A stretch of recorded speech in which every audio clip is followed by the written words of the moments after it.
கர்த்தருடைய பரிசுத்தமுள்ள நாமத்திற்கு ஸ்தோத்திரம். இன்றைக்கான வேத வசனம் யோபு 36:5.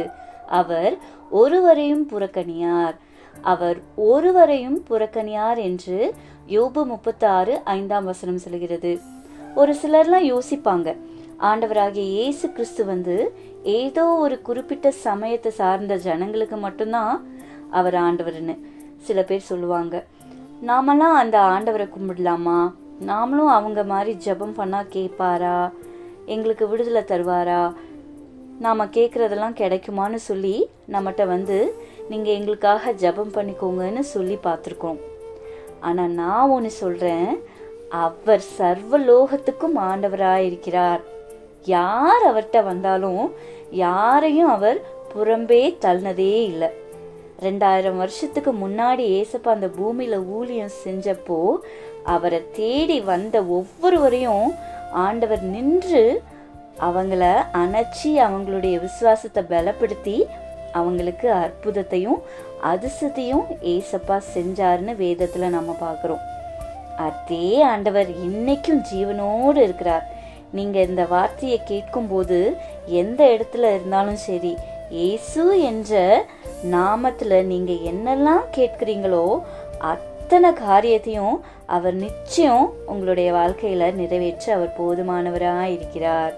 நீங்கள் யோசிக்கலாம், இனி எனக்கு எந்த நம்பிக்கையும் இல்லை, என் வாழ்க்கையில் நான் முன்னேறவே முடியாது. கர்த்தர் ஒன்றும் இல்லாமல் இருந்து ஒன்றை உருவாக்க அவர் போதுமானவராயிருக்கிறார். ஆண்டவர் ஒருவரையும் புறம்பே தள்ளக்கூடாது, நம்மை அணைத்து கொள்ள வேண்டுமே. ஆனால் அவர் எதிர்பார்க்கிற காரியம் என்ன தெரியுமா? எபிரேயர் 11:6 சொல்லுகிறது, தேவனுக்கு பிரியமாய் இருப்பது கூடாத காரியம். ஏனென்றால் தேவனிடத்தில் சேருகிறவன் அவர் உண்டென்றும் அவர் தம்மை தேடுகிறவர்களுக்கு பலன் அளிக்கிறவர் என்றும் விசுவாசிக்க வேண்டும். தேவனிடத்தில் தேடுகிறவன் உண்டென்று விசுவாசிக்க வேண்டும். தம்மை தேடுகிறவருக்கு பலன் அளிக்கிறார் என்று விசுவாசிக்க வேண்டும். அந்த விசுவாசம் நிச்சயம் சொல்கிறேன், ஒரு நாளும் அவருடைய சமூகத்தை விட்டு அவர் ஒரு நாளும் உங்களை புறம்பே தள்ள மாட்டார்.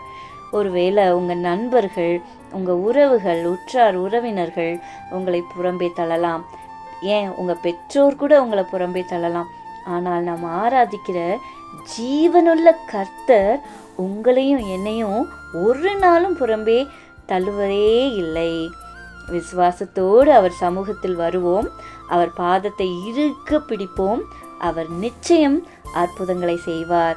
இன்றைக்கு கர்த்தர் உங்களுக்கு அற்புதங்கள் செய்து உங்கள் தலையை உயர்த்துவார். God bless you. Amen. Amen.